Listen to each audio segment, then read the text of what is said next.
पुण्यात्माओं, परमात्मा को पहचानना हमने, और जिस समय हमारे दृढ़ विश्वास हो जाएगा कबीर इज गॉड, फिर नथिंग एल्स, फिर कुछ भी ना बच्चे शेष, फिर तो उसके उनके द्वारा बताएगी साधना, फिर ये विश्वास हो कि यही मंत्र है मोक्ष मार्ग, यही है, दूसरा है ही नहीं, फिर बातें खत्म होगी। अब ये 36, ये पता नहीं 360 गुरु 360 मंत्र बना रखे इन्होंने, ये मनमाना आचरण है जो सदग्रंथों में प्रमाण नहीं है। तो सबसे पहले हमने इस अंधकार को हटाना है, अज्ञान को हटाना है, नाश करना अज्ञान का, इस तत्व ज्ञान की रोशनी में आपको लाना है। अब देखिएगा 600 वर्ष पहले परमात्मा ने अपनी सच्चिदानंद घन ब्रह्म की वाणी में, कबीर वाणी में, कबीर सागर में, जो आदरणीय धर्मदास साहिब जी ने लिपिबद्ध किया है, उसमें जो का तो लिखा है, पढ़िए स्वयं। ये देखिएगा कबीर सागर संपूर्ण 11 भाग, खेमराज श्री कृष्ण दास बम्बई से प्रकाशित है। ये पुराना प्रकाशन है, बहुत पुराना।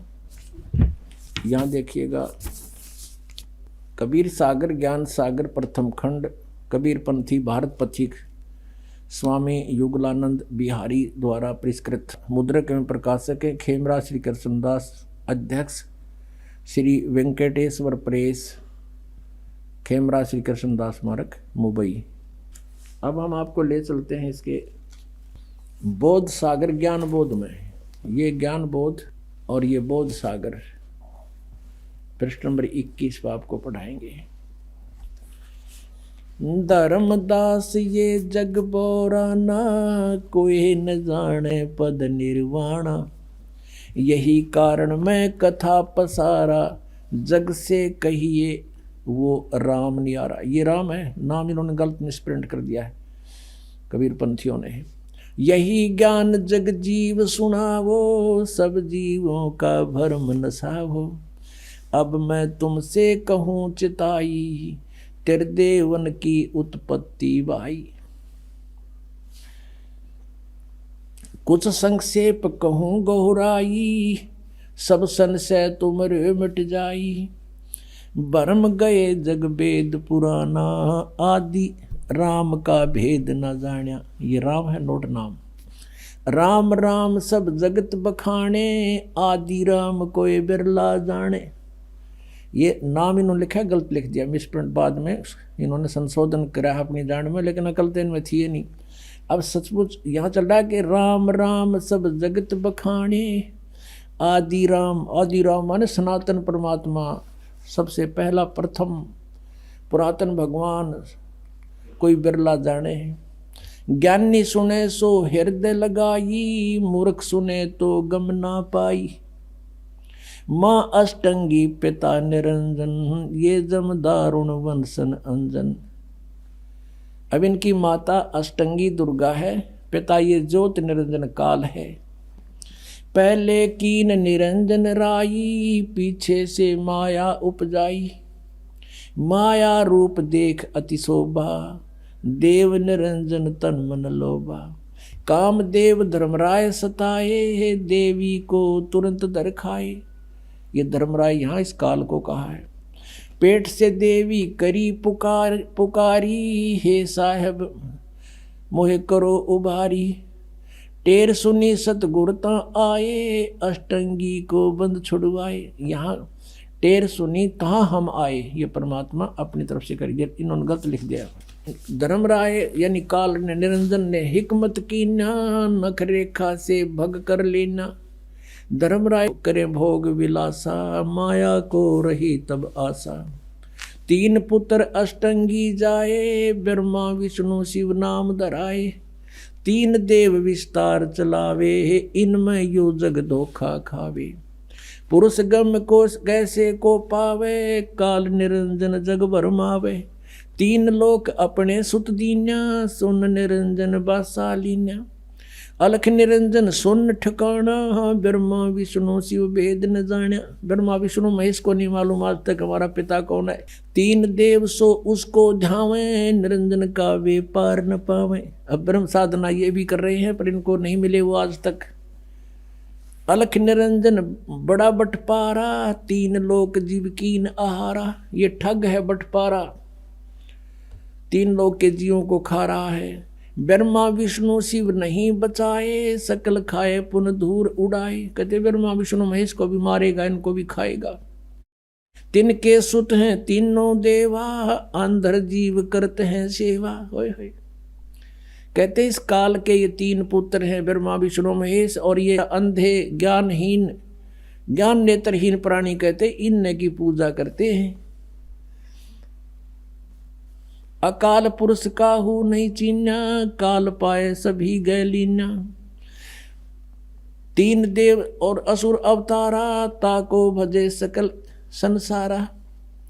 गुण तीनों का ये विस्तारा, धर्मदास मैं कहूँ पुकारा। गुण तीनों की भक्ति में ये भूल पड़ो संसार, कहें कबीर निज नाम बिना कैसे उतरो पार। तीन देव की जो करते भक्ति, इनकी कदे ना हो मुक्ति। अब पुण्यात्मा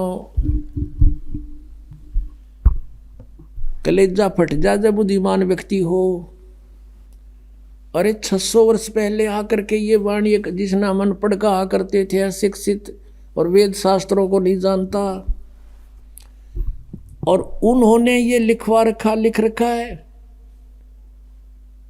कि ऐसा ऐसा था, और आज यही हमारे सदग्रंथों में लिखा हुआ मिल जावे तो पुण्यात्माओं भगवान कौन है? Kabir is God. परमात्मा ही बता सकता है। जैसे गीता ज्ञान दाता ये ब्रह्म है, यही काल है, अपने पुत्र श्री कृष्ण में प्रवेश करके ये बोल रहा, ये ऐसी ही लीला करता है, ये सबके किसी के सामने नहीं आता। श्रीमद् भगवद गीता अध्याय नंबर 4 श्लोक नंबर 5 और 9 में ये स्वयं कहता है, अर्जुन तेरे और मेरे बहुत जन्म हो चुके हैं, तू नहीं जानता मैं जानता हूँ। मेरे कर्म और जन्म अलौकिक है, इसके कर्म अलौकिक यूँ हैं, यूँ किसी में प्रवेश करके बोल पड़ता है। और गीता जी अध्याय नंबर 7 के श्लोक नंबर 24-25 में कहा है कि ये मूर्ख समुदाय सामने खड़े सैनिक मुझे ये कृष्ण मान रहे होंगे, आई एम नॉट कृष्ण। मुझ अव्यक्त को ये व्यक्ति आप न मननते, ये मुझे कृष्ण मान रहे होंगे जो मैं ये बोल रहा हूँ। मैं कृष्ण नहीं हूँ, मैं अपनी योग माया से छुपा रहता हूँ, मैं कभी किसी के समक्ष प्रकट नहीं होता। ये मेरा अटल अनुतम घटिया नियम है, मैं कभी किसी के सामने नहीं आता, मैं छुपा रहता हूँ, गुप्त रहता हूँ।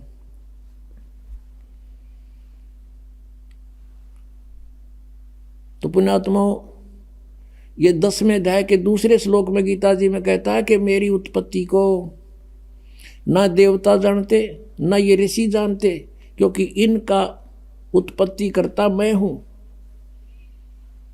अब पिताजी की उत्पत्ति को संतान नहीं जान सकती, दादाजी बता दे सारी डेट ऑफ बर्थ। तो हमारे दादाजी ने आके कबीर परमेश्वर ने इनकी डेट ऑफ बर्थ बता रखी है और इस ब्रह्म की उत्पत्ति बता रखी है।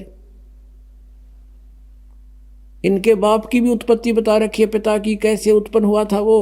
तो कौन है वो? भगवान जिसने सारी सृष्टि रची। कबीर इज गॉड, वो कबीर परमेश्वर है।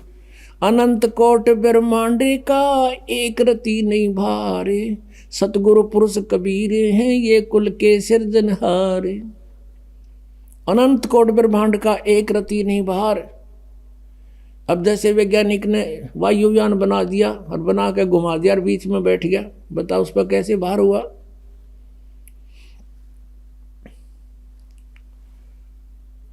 तो उस परमेश्वर ने आके हमारी को सारी ज्ञान दिया सब। अब आपको दिखाते हैं पवित्र सदग्रंथों में। देखिएगा शिव पुराण, यह है संक्षिप्त शिव पुराण, सचित्र मोटा टाइप, केवल हिंदी, गीता प्रेस गोरखपुर से प्रकाशित। इसके संपादक कौन है? हनुमान प्रसाद पोदार, गीता प्रेस गोरखपुर से प्रकाशित है। रुद्र संहिता आपके रूबरू कराते हैं सदग्रंथ की। संक्षिप्त शिव पुराण पृष्ठ नंबर 98 से 98। इसके लास्ट में थोड़ा सा यहाँ से लिंक करके आगे चलेंगे। 5वां अध्याय रुद्र संहिता का एंड होता है। अपने पुत्र नारद की यह बात सुनकर लोक पिता में ब्रह्मा वहाँ इस प्रकार बोले। अब ये 6वां अध्याय शुरू हो गया। ब्रह्मा जी ने कहा, ब्रह्मन अपने पुत्र से कह रहे हैं, ब्रह्मा जी देव शिरोमणे तुम सदा समस्त जगत के उपकार में ही लगे रहते हो। तुमने लोगों के हित की कामना से बहुत उत्तम बात पूछी है। जिस समय समस्त चराचर जगत नष्ट हो गया था, फिर कुछ भी नहीं था, अंधकार ही अंधकार था। उस समय तत्सद ब्रह्म, यह श्रुति में जो सत्य सुना जाता है एकमात्र वही शेष था। पहले तो ब्रह्मांड ने वैसे ज्ञान नहीं था, फिर भी इन पुराणों को हम अभी तक सत्य मानते रहे, उससे ही देखें तत्सद ब्रह्म। अब ये किसके विषय में संकेत है बाद में बताएंगे, पहले हम अपना उद्देश्य देखते हैं। अब 100 पृष्ठ पर देखिएगा। जिस परब्रह्म के विषय में ज्ञान और अज्ञान से पूर्ण, अब ब्रह्मा जी सबसे श्रेष्ठ वक्ता इस ब्रह्मांड का, और वो कहता कुछ ज्ञान कुछ झूठा कुछ सच्चा मैं बताऊं जिस मुझे पता है। जिस परब्रह्म के विषय में ज्ञान और अज्ञान से पूर्ण उक्तियों द्वारा इस प्रकार विकल्प किए जाते हैं, उसने कुछ काल के बाद द्वितीय की इच्छा प्रकट की, अपने भीतर एक से अनेक होने का संकल्प उदित हुआ। तब उस निराकार परमात्मा ने अपनी लीला शक्ति से अपने लिए मूर्ति की कल्पना की। मूर्ति माने आकार होता है। जो मूर्ति रहित परम ब्रह्म है उसकी मूर्ति ये भगवान सदाशिव हैं। अर्वाचीन और प्राचीन विद्वान उन्हीं को ईश्वर कहते हैं। उस समय एकाएकी रहकर स्वेच्छा अनुसार विहार करने वाले इन सदाशिव ने अपने विग्रह से स्वयं ही एक स्वरूप भूता शक्ति की सृष्टि की, जो उनके अपने श्रीअंग से कभी अलग होने वाली नहीं थी। उस पराशक्ति को प्रधान प्रकृति गुणवती माया बुद्धि तत्व की जननी तथा विकार रहित बताया है। वह शक्ति अंबिका कही गई है। उसको प्रकृति, ये प्रकृति शब्द याद रखना, ये दुर्गा के लिए है। यहाँ पर गीता जी के अध्याय नंबर 14 के श्लोक 3, 4, 5 में जब आपको दास दिखाएगा ब्रह्मा विष्णु महेश की उत्पत्ति, वहाँ कोड वर्ड है। ये वहाँ दुर्गा के विषय में कहा है प्रकृति के, ये प्रकृति मेरी पत्नी है, मैं इसके पेट में बीज स्थापित करता हूँ गर्भ में, जिससे सबकी उत्पत्ति होती है। काल बोल रहा है गीता को। सर्वेश्वरी और त्रिदेव जननी, तीनों देवताओं की माता, और नित्या और मूल कारण भी कहते हैं। सदाशिव द्वारा प्रकट गई उस शक्ति की 8 भुजाएं हैं, अष्टंगी। अब मैं तुमसे कहूँ चिताई, त्रिदेवन की उत्पत्ति वाई, माँ अष्टंगी पिता निरंजन।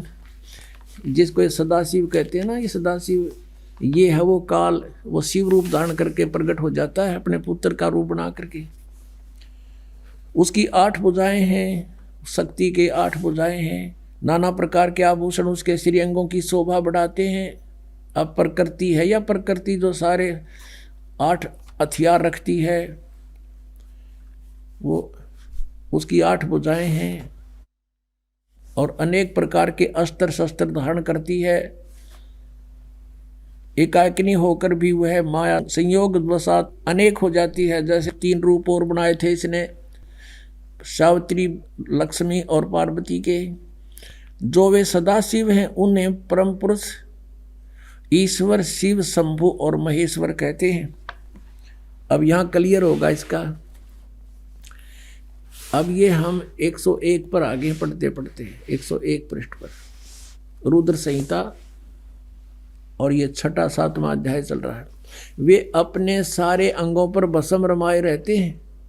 उन काल रूपी ब्रह्म ने, हो गया क्लियर, वो काल रूपी ब्रह्म है, ब्रह्मा विष्णु महेश का जो पिता है, दुर्गा का पति है। काल रूपी ब्रह्म ने एक ही समय में शक्ति के साथ, नाथ नहीं है, शक्ति के साथ शिवलोक नामक क्षेत्र का निर्माण किया था। उस उत्तम क्षेत्र को काशी कहते हैं। वे प्रिया और प्रियतम रूप, वे दोनों पति पत्नी के रूप में शक्ति और शिव, दुर्गा और ये काल रूपी ब्रह्म जो परमानंद स्वरूप है, उस मनोरथ क्षेत्र में नित्य निवास करते हैं। आगे देखो, देवर से एक समय उस आनंद वन में रमण करते हुए शिवा और शिव के, दुर्गा और काल के मन में यह इच्छा हुई कि किसी दूसरे पुरुष की भी सृष्टि करनी चाहिए, कोई संतान उत्पन्न करनी चाहिए, जिस पर यह सृष्टि संचालन का महान भार रखकर हम दोनों केवल काशी में रहकर स्वेच्छानुसार विचरें और निर्वाण धारण करें। ऐसा निश्चय करके शक्ति सहित सर्वव्यापी परमेश्वर शिव ने काल रूपी ब्रह्म ने अपने वाम भाग के 10वें अंग पर अमृत मल दिया, यानी पति पत्नी व्यवहार किया। फिर तो वहां से एक पुरुष प्रकट हुआ, यानी पुत्र। यहां देखिएगा 102 पृष्ठ पे। अब हम यहां पढ़ेंगे, थोड़ा सा लेंगे। शिव ने कहा, उस उत्पन्न बालक से कहा, शिव ने कहा, वत्स बेटा, व्यापक होने के कारण तुम्हारा विष्णु नाम विख्यात हुआ। अब दुर्गा और काल से विष्णु का जन्म सिद्ध हुआ। अब देखिए ये 6ठा अध्याय समाप्त हुआ। अब 7वें में आते हैं। ब्रह्मा जी कहते हैं देवर से, तत्पश्चात कल्याणकारी परमेश्वर सांब सदाशिव ने, यानी उस काल ने दुर्गा से संयोग करके जैसे विष्णु उत्पन्न किया, पूर्ववत प्रयत्न करके मुझे अपने दाहिने अंग से उत्पन्न कर दिया। अब पुण्यात्माओं, अब कोई शंका रही आपके कि कौन है इनका दादा, कौन है इन सब की सृष्टि, सबकी उत्पत्ति का जानकार? और परमात्मा बिना सर्वज्ञ नहीं हो सकता, सबको जानने वाला केवल कबीर इज गॉड। अब यहाँ पर 2 तो कंसेप्ट क्लियर हो गए कि विष्णु और ब्रह्मा की उत्पत्ति होगी इस काल से और दुर्गा के संयोग से, ये इनके पुत्र। अब तीसरा रह गया शिव। अब यहाँ अनुवाद करता विचलित हो गया, मूल संस्कृत पाठ में सही लिखा है, अब इसने अनुवाद करता केवल हिंदी है इसमें, इसने यहाँ गड़बड़ी कर दी। सोचा कि शिव से शिव की उत्पत्ति लिखूंगा तो मैं पागल कहूँगा, इसने वो टाल मटोल कर दी। परमात्मा कहते हैं चोर चुरावे तूंबड़ी और गाड्डे पानी में, वो गाड्डे हुआ ऊपर आओ न सच्चाई छनी ना। एक चोर ने तुम्बा चुरा लिया, सूखा तुम्बा, ये मतीरा हुआ अगर जैसे पेट तुम्बा होता है, बहुत बड़ा एक फल होता है, वो सूख जाता है, उसके अंदर से बीज निकाल देते हैं तो वो सूख कर बिल्कुल एक गेंद जैसा हो जाता, अच्छी बड़ी गेंद जैसा। उसने चुरा कर उसने सोचा पानी में लुको दे, छुपा दे, वो गोता मारे और पानी में नीचे छोड़ का और ऊपर आ जाए उससे पहले। तो कहते हैं चोर चुरावे तूंबड़ी गाड्डे पानी में, वो गाड्डे वो ऊपर आवे न सच्चाई छानी ना। अब आपको दिखाते हैं ब्रह्मा विष्णु महेश से अन्य है जो इनका पिता है। अब देखिएगा वही रुद्र संहिता,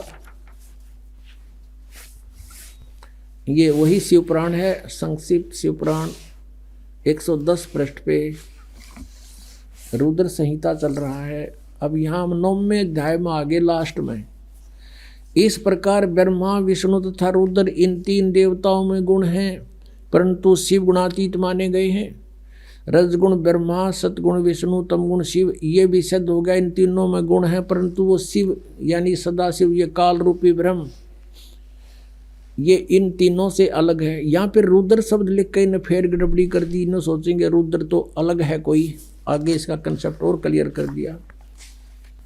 अब जैसा कि आपको रह कर दास ज्ञान कराता है, लेकिन आप विद्यार्थी हो, कई बार ऐसा होता है कि आप सत्संग अटेंड नहीं कर पाते, उस समय वो टॉपिक चल पड़ता है। कैसे भ्रमित हैं, कहते हैं 3 देव सो उसको ध्यावे, निरंजन का हुआ पार नहीं पावे।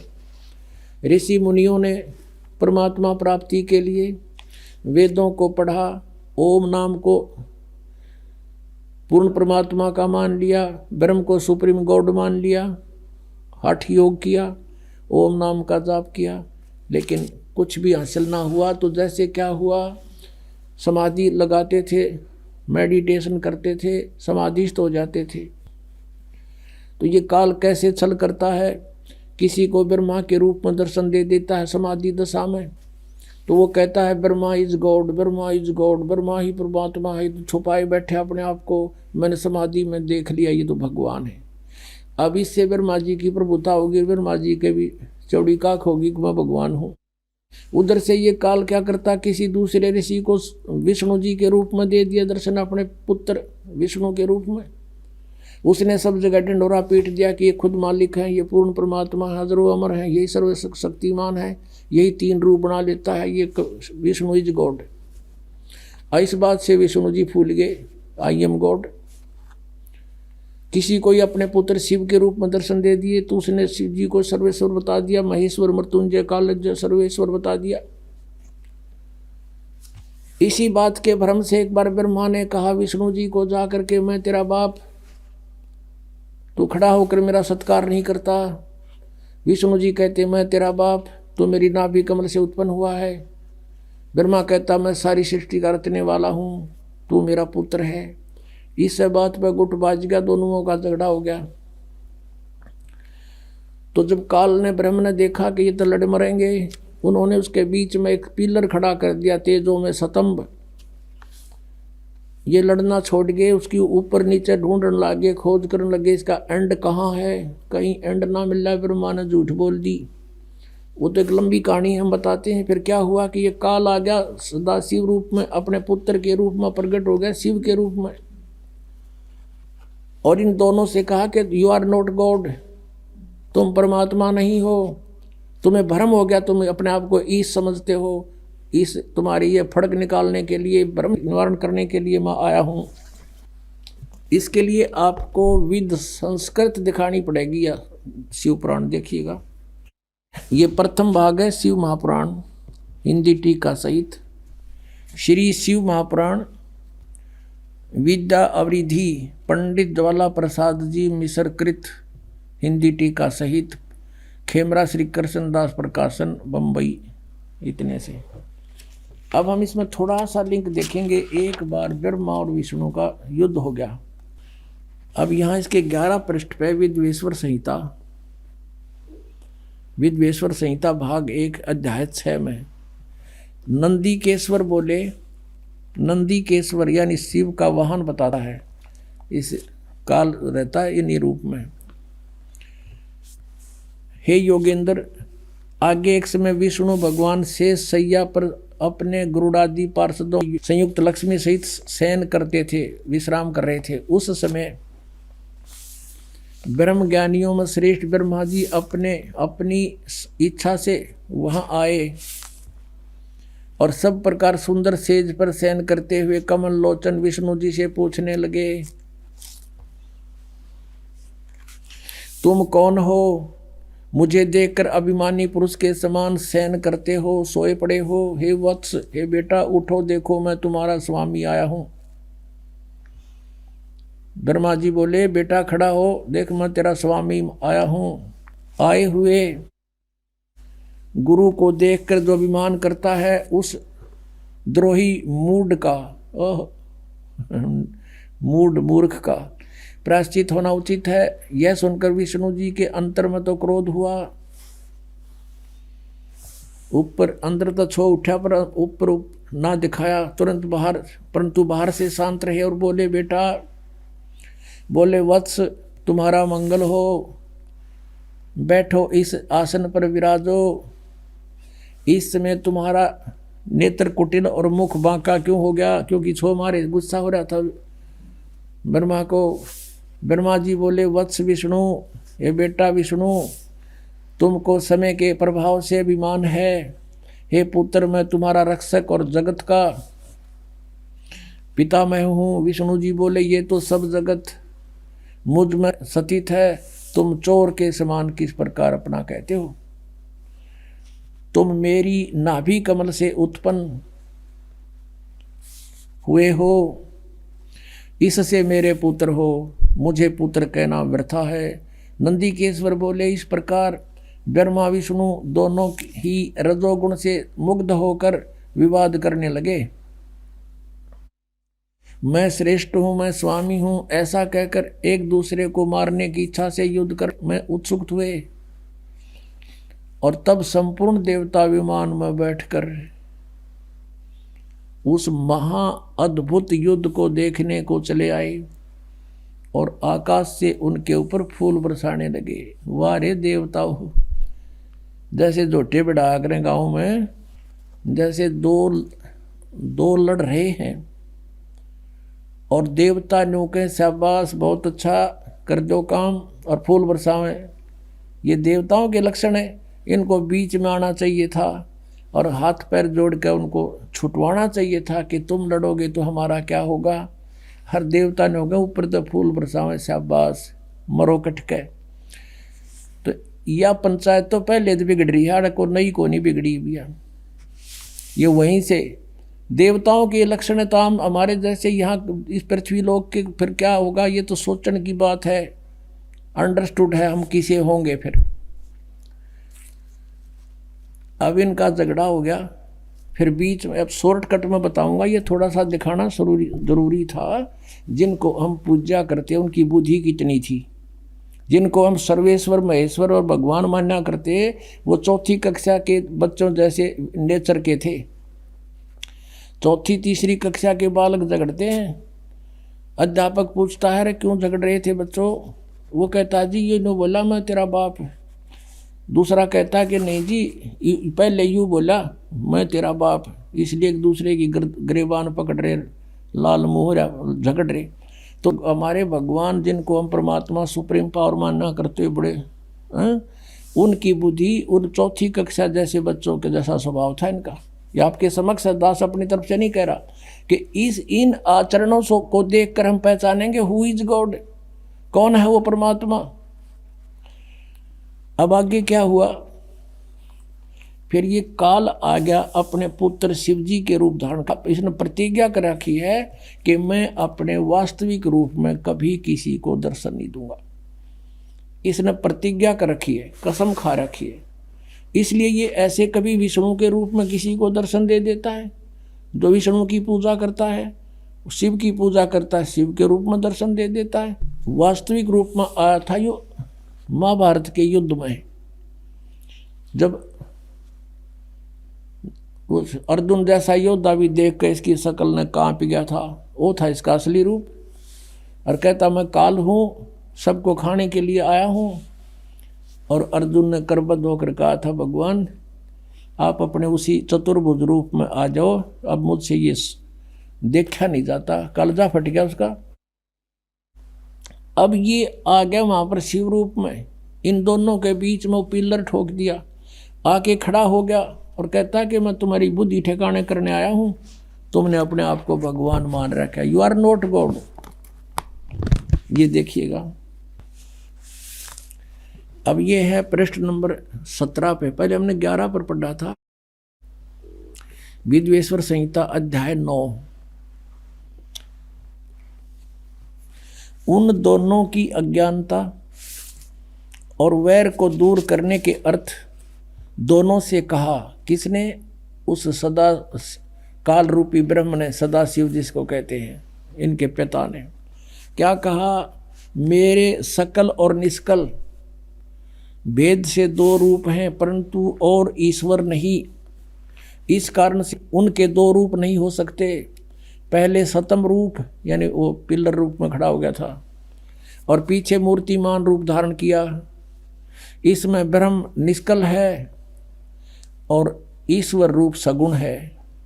यह मेरे दोनों रूप सिद्ध हैं, दूसरे किसी के नहीं। और देखो कमाल करते नहीं हो सकते। इस कारण तुम दोनों को अथवा दूसरों को ईश्वरताओं की प्राप्ति नहीं हो सकती। तुमने जो अज्ञानता से अपने को ईश यानी भगवान मान लिया, ये बड़ा ही अद्भुत हुआ। उसको दूर करने को ही मैं रण स्थान में आया। तुमने जो अज्ञान से ब्रह्मा और विष्णु को कह रहे हैं, उनके पिता ये काल, अपने को ईश मान लिया। तुम ईश नहीं हो, यू आर नॉट गॉड। ये बड़ा ही अद्भुत हुआ। उसके दूर करने को ही मरण स्थान में आया। अब तुम अपना अभिमान त्याग कर मुझ ईश्वर में अपनी बुद्धि लगाओ। मेरे ही प्रसाद से लोक में सब अर्थ प्रकाश करते हैं। अब देखो ये स्पष्ट करता है मैं ही परब्रह्म हूँ। अब ये मूर्ख बनाने की चेष्टा कर रहा है। मैं ही परब्रह्म हूँ, मेरा ही सकल कल अकल रूप है। ब्रह्म होने से मैं ईश्वर हूँ, अनुग्रह आदि कि मेरा कृत्य है। सर्वव्यापी होने से मैं जगत के वर्धक होने से मैं ब्रह्म हूँ। हे ब्रह्म केशव, समतव और व्यापकतव होने से मैं आत्मा हूँ। मैं इस सब का ईश हूँ, यह मेरा है, मेरे अतिरिक्त मेरे सिवाय किसी दूसरे का नहीं है।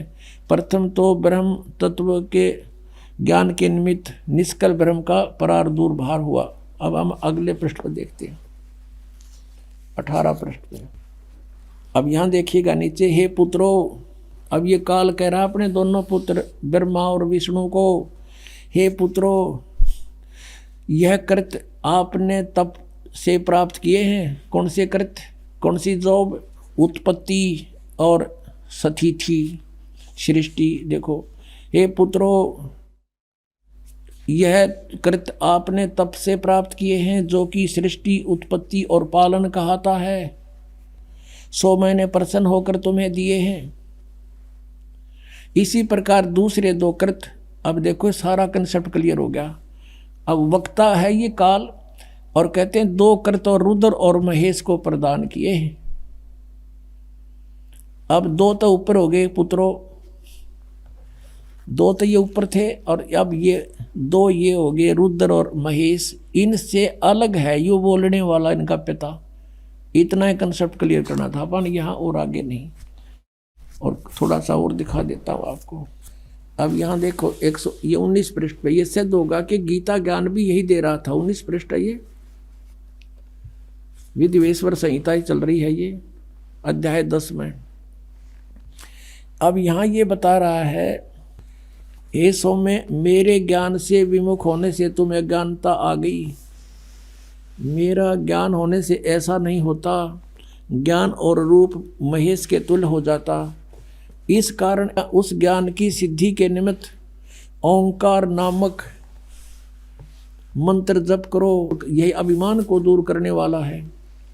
सोई निज मंत्र उपदेश करते हैं, ये ओंकार मेरे मुख से उत्पन्न होने से मेरे ही रूप का बोधक है। यानी ओम मंत्र कहता मेरा है, महामंगल करने वाला है। यह वाचक है, मैं वाच्य हूँ। यह मंत्र मेरा आत्मा है, इसके स्मरण से मेरा स्मरण होता है। उत्तर की ओर के मुख से अकार, पश्चिम के मुख से उकार, दक्षिण के मुख से मकार, पूर्व के मुख से बिंदु और मध्य के मुख से नाद उत्पन्न हुआ है। इस प्रकार 5 प्रकार से निर्गत हुआ। यह सब एक होकर ओम ऐसा एक अक्षर हो जाता है। इससे सिद्ध हो गया कि ओम मंत्र का जाप इस ब्रह्म का है, ब्रह्मा विष्णु महेश के पिता का है, और यही एक अक्षर हो जाता है। और यह सब नाम रूपात्मक वेद भूत दोनों कुल अर्थात स्त्री पुरुष भेद से भौतिक शरीर वर्ग से 2 का भेद वाला है, वह इसी मंत्र से व्याप्त है और शिव शक्ति का बोधक है। इसी ओंकार से सब जगत का बोधक प्रणव उत्पन्न हुआ है। अक्षर आदि के क्रम से अर्थात आकार से, नकार से, उकार से, मकार से, सी से, बिंदु से, वा से प्रकट हुआ है। और इसी 5 अक्षर से 5 भेद से मात्र का आकार, अलंकार, ये सारा कुछ इनका सब का मूल कहते हैं ये ओम है। इन सब मंत्रों का ये ओम अक्षर है, और ओम एक अक्षर है। इसमें ओम नमः शिवाय कहीं पर भी मूल पाठ में नहीं है। इसमें यहाँ से शुरू होता है कि एकीभूत होकर के ये ओम इति एक अक्षर अभवत भवत, ये एक अक्षर हो जाता है, नथिंग एल्स। अब यहाँ जो ओम एक अक्षर है, गीता जी अध्याय नंबर 8 के श्रीमद् भगवद गीता अध्याय नंबर 8 के श्लोक नंबर 13 में कहा कि ओम इति एकाक्षरम ब्रह्म व्यवहारन माम अनुसमरण ये प्रयाति तदंदेहम सयाति परमाम गतिम। माम ब्रह्म, मुझ ब्रह्म का केवल एक ओम मंत्र है। ओम एक अक्षर का ये ओम मंत्र है, एक अक्षर, नथिंग एल्स। और जो उच्चारण करके सिमरण करता हुआ ये प्रयाति तदंदेहम, जो शरीर समय तक इसका सुमन करता हुआ जाता है। स याति परमाम गतिम, ओम से मिलने वाली परम गति उसको प्राप्त होती है। ओम से परम गति क्या होती है? ब्रह्मलोक प्राप्ति। 8वें अध्याय के 16वें श्लोक में कहा कि ब्रह्मलोक पर्यंत भी जन्म मृत्यु के अंदर है।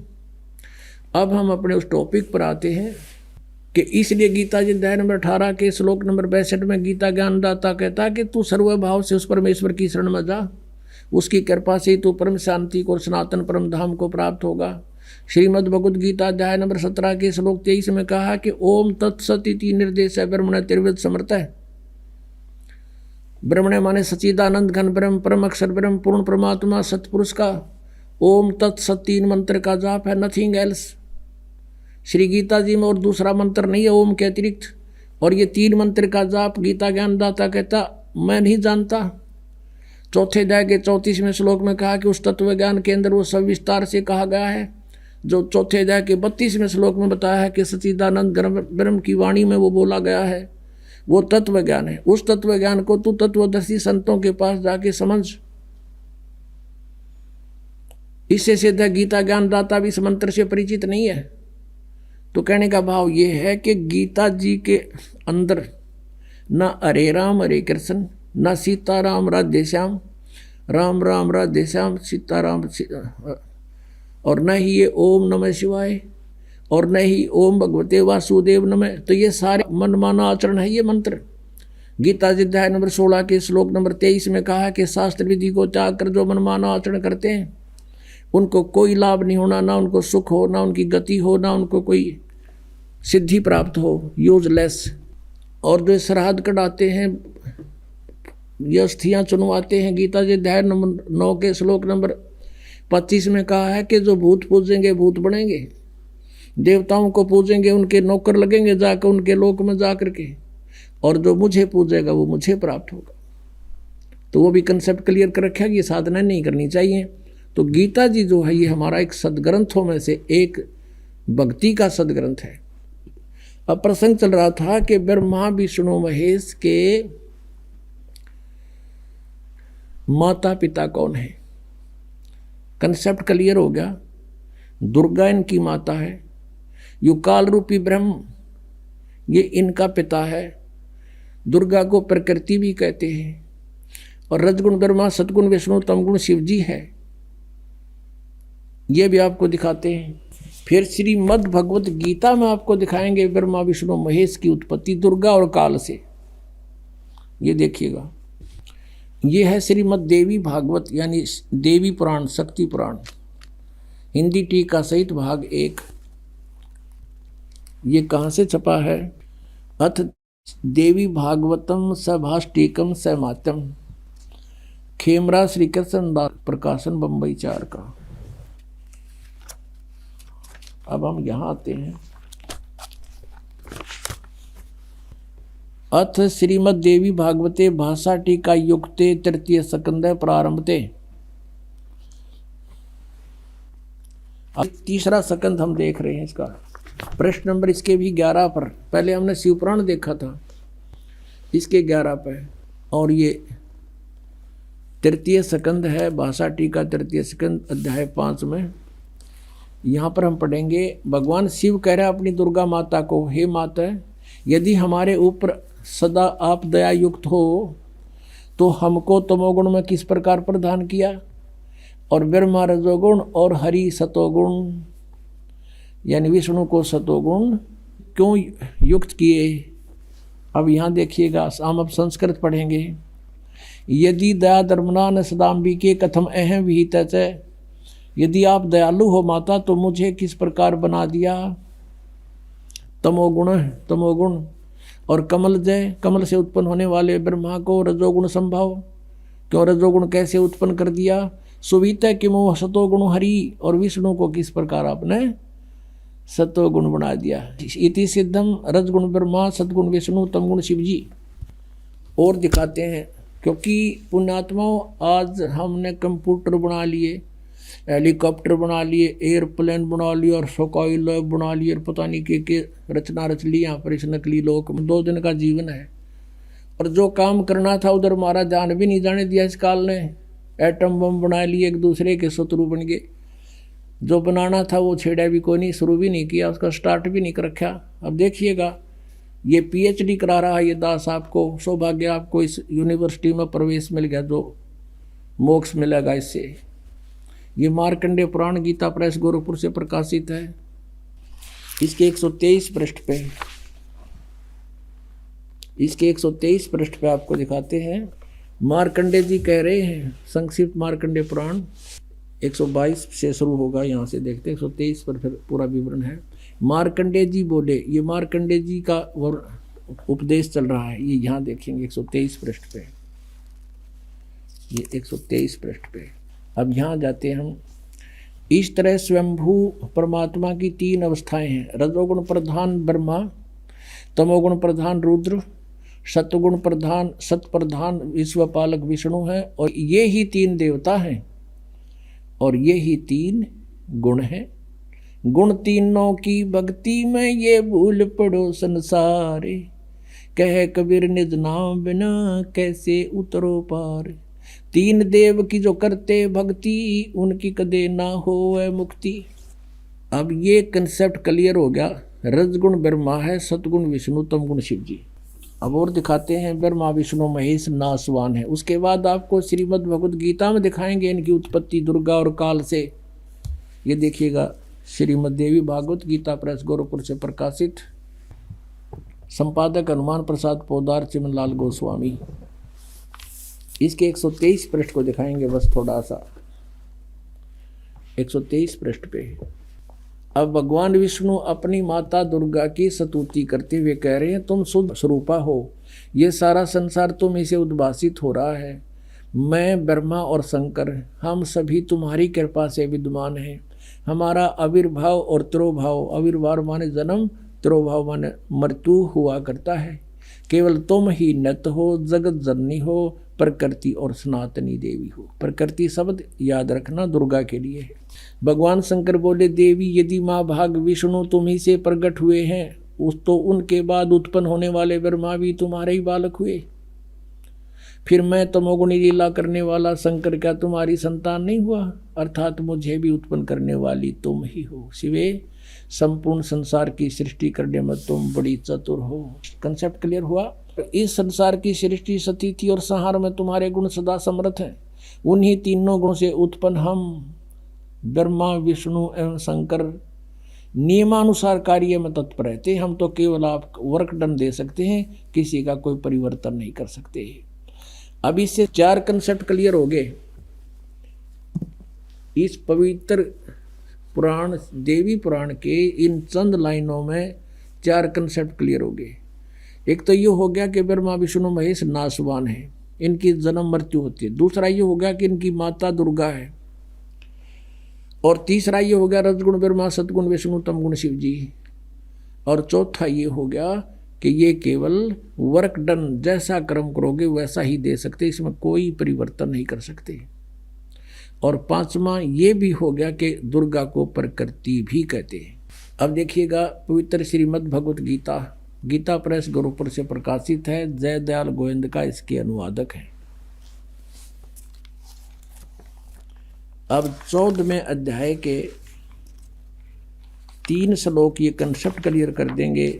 कोड वर्ड है, चारों वेदों का संक्षिप्त वर्णन है ये, बहुत ही शॉर्ट में।